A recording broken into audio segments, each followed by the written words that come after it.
I'm just supposed to read this one thing? That's it? Yeah, that's not gonna happen.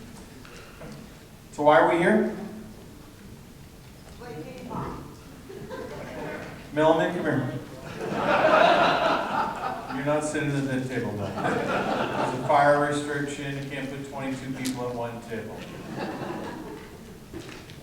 Melanie, come here, really.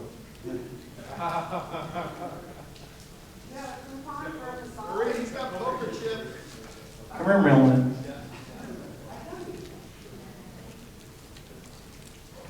She's 2 hours early, too. Thank you. See, she can be trained.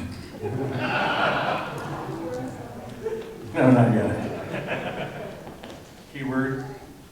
So we're here to make money. That's the purpose. We're here to do something different.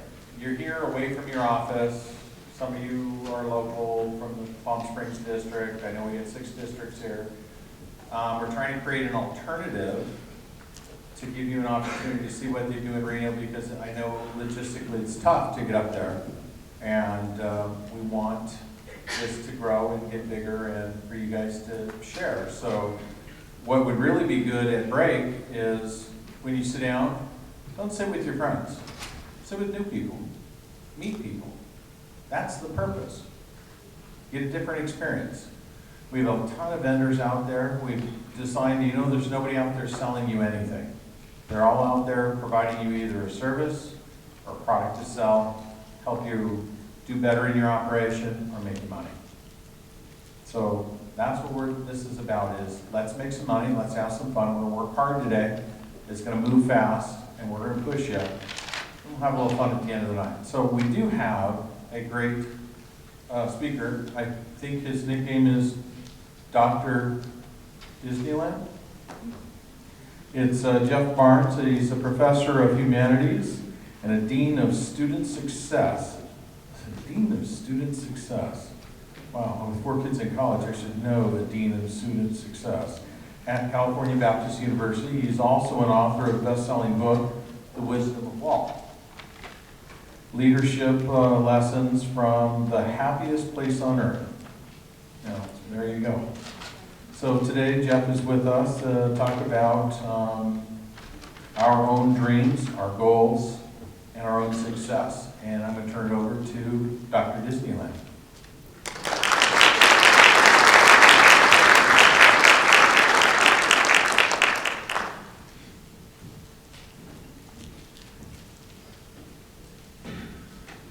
Little housekeeping, if you don't mind.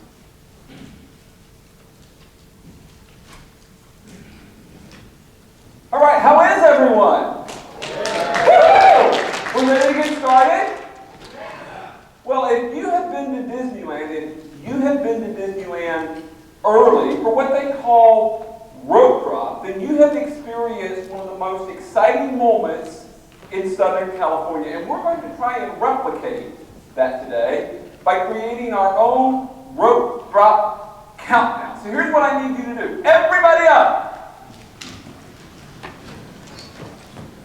Now what happens is, when the park opens at 8 a.m., you may not know this, but they start throwing the gates open at 7:40 a.m. and they pick a family to come into the inside of Disneyland, and they lead in this countdown that we're about to share in. And so what happens is, because you're about to experience your exciting day inside the happiest place on earth, people can't wait to get going. And so they do this phenomenal countdown from 10 all the way down to 1. Do you want to have a good time today? Yes. Do you want to have an awesome afternoon? Yes. Then let's do a countdown. 10, 9, 8, 7, 6, 5, 4, 3, 2, 1. Woo! Welcome to Disneyland.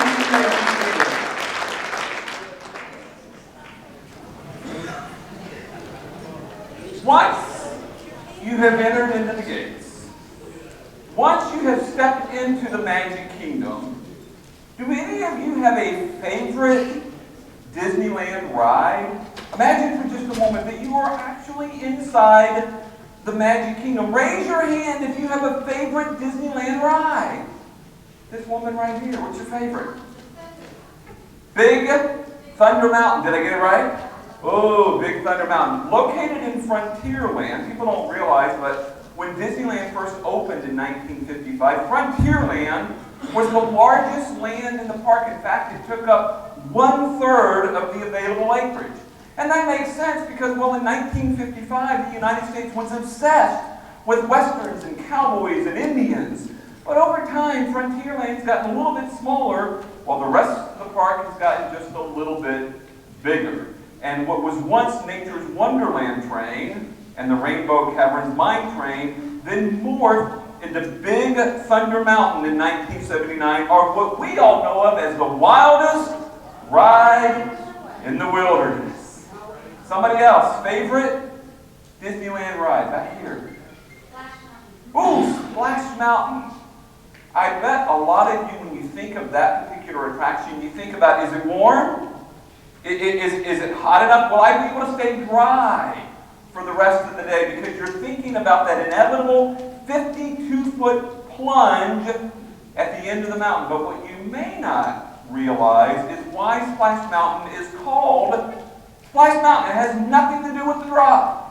Nothing to do with the fact that you're going to get wet or splashed at the end. Here's the backstory. In 1984, Michael Eisner was coming in to take over Disney as a corporation and ultimately Disneyland as a theme park. And Disney was getting ready to release their first PG-rated movie off of the brand new Petstone label starring Tom Hanks and Daryl Hannah. You remember that film as Splash. And Eisner wanted some synergy between the new movie and a new theme park attraction. And so rather than naming Splash Mountain what it was originally called, Zippity Doo-Dah River Run, he insisted it to be called Splash Mountain instead. Now, Eisner was coming from Paramount Pictures. He knew movies. He knew nothing about theme parks. And he didn't realize it would be another 5 years between the opening of Splash in 1984 as a movie and the attraction itself opening in 1989. And so by that point, nobody remembered that it had anything to do with the Tom Hanks, Daryl Hannah movie. We didn't remember it in 1989. We don't remember it in 2016 either. One more person. Favorite Disneyland ride right here. Ooh, It's a Small World. How do we feel about singing? No. Well, a couple of points here. First of all, It's a Small World wasn't born in Disneyland. In 1964, the city of New York was hosting the World's Fair. New York is home to the very banks and corporations who had told Walt no to his dream of Disneyland back in 1955. But now Disneyland is this tremendous success, and the New York World's Fair is in trouble. And so the very banks, the very corporations who told Walt no 9 years earlier are now begging him to come east and save their fair. And so Walt and his Imagineer would go on to create 4 attractions for that famed fair, the last of which, with only 9 months to go, was an attraction for PepsiCo and the United Nations that we know of as It's a Small World, or what the Imagineers like to call Walt's Little Boat Ride. That was the most popular attraction at the 1964-65 World's Fair. It would come home to Disneyland in 1966. Today, there is not a Disney park anywhere in the world that does not have a version of It's a Small World. And so as a result, the song that accompanies that attraction is the most played song in all of musical history.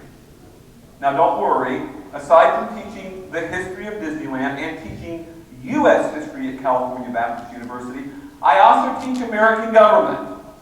And I am familiar with the constitutional prohibition against cruel and unusual punishment. We will not be singing It's a Small World today. But here's what we are going to do. We're going to spend some time this afternoon with one Walter Elias Disney. Some 50 years after Walt Disney's death, we remember well the successes. The world's most popular cartoon character, Mickey Mouse. All of the animated feature films, starting with Snow White and the Seven Dwarfs. We remember a dream called Disneyland. But what I fear is that we have forgotten Walt's failures. And so we're going to start today exactly where Walt Disney started. Raise your hand if you have ever failed. Awesome! I have never been in a casino with so many Walt Disneys before. 3 stories. This is Walt's first studio, Laugh-O-Gram Studio in Kansas City, Missouri. Here he would work for 18 months with a local dentist creating animation advertisements teaching children how to brush their teeth. But after a year and a half, Walt and the studio, at the ripe old age of 21, Walt and the studio are bankrupt. And it is that bankruptcy. It is that financial failure that would compel Walt to California. He would board a train with all of $40 and a single suitcase of clothing, join forces with his older brother Roy here in Los Angeles, and then together they would found Walt's second studio, the Disney Studio that we all know and love to this day. Here's my point. Your greatest success is rooted in your greatest failure. What if? What if Walt doesn't go bankrupt? What if Laugh-O-Gram Studio is a success? Then maybe Walt Disney spends the rest of his life in Kansas City, Missouri, and the remainder of his career only ever working with a local dentist.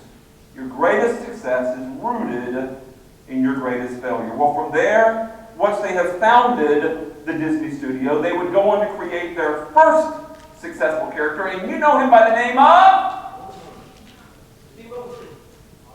Oswald the Lucky Rabbit. And in fact, by 1928, Oswald is so successful that Walt and now his wife Lily, they're going to board a train. They're headed east. They want to sit down with their distributor, Universal, in New York City. They are looking for a bigger and better contract. But in that meeting, they would learn 2 things. First of all, when they signed the distribution deal, they had signed away the rights to the character as well. And while they were busy in New York City, Universal was busy here in Southern California, hiring away the very animators that had helped make Oswald so successful. And so instead of walking out of that meeting with a bigger and better contract, Walt walks out with nothing. He boards the train, heading home. He is staring bankruptcy in the face all over again. And it was in that moment of desperation that he would remember a little character who had kept him company during his darkest days in Kansas City. He pulled out a pad and a pencil. He began to sketch out the first story. He showed it to his wife Lily and said, "Honey, what do you think of this guy?" And Lily looked at him and said, "Why, Walt, he's cute. What are you going to name him?" And Walt said, "Well, I'm thinking of naming him Mortimer." And Lily said, "Oh, no, Walt, why, that name is much too heavy. Why don't we go with Mickey instead?" And it was in that moment of desperation, that the world's most successful cartoon character was born. If Walt Disney never loses Oswald the not-so-lucky rabbit, then Mickey Mouse is never born. Your greatest success is rooted in your greatest failure. Lastly, you're looking at Walt's original dream for an amusement park. In the 1940s, he has a dream of a place where parents and children can have fun together. He has approximately 8 acres adjacent to the studio, so he begins to sketch out some ideas. He takes his sketches, his dream, his ideas to the city council in Burbank. He pitches what he calls Mickey Mouse Park, and they want nothing to do with Walt's dream. They don't want to bring a carnival into their city. And it was Walt's inability to sell Burbank on the dream of an amusement park that would force him to look south. And once he looked south, he would find 160 acres in an orange grove in Anaheim. And there he would build not Mickey Mouse Park, but he would build a magic kingdom. A magic kingdom that we know today as Disneyland. Your greatest success is rooted in your greatest failure. We started this afternoon by asking, what is your favorite Disneyland attraction? Well, now it's my turn. And I'll be honest with you, my favorite attraction in all of Disneyland isn't as thrilling as, say, Big Thunder Mountain, or as charming or as quaint as It's a Small World, because within Disneyland, my favorite attraction in the entire park is a mere park bench. And yet, even though Walt Disney built Disneyland to be a park, a place where we could sit and think about yesterday and dream